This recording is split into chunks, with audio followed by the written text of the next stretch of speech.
And here is a bridge on the Overland Track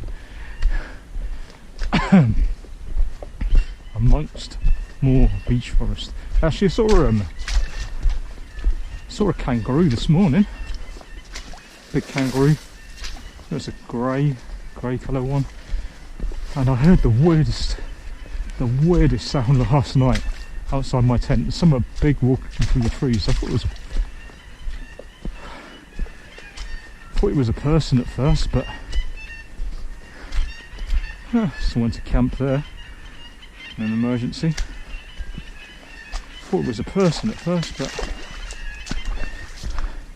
some kind of weird animal. It made some really weird sounds I've never heard before since I've been here. It sounded quite big, whatever it was. So yeah, that was bloody weird. I had my camera ready. Quite scary actually. It's a bit dehydrated as well, so that didn't help.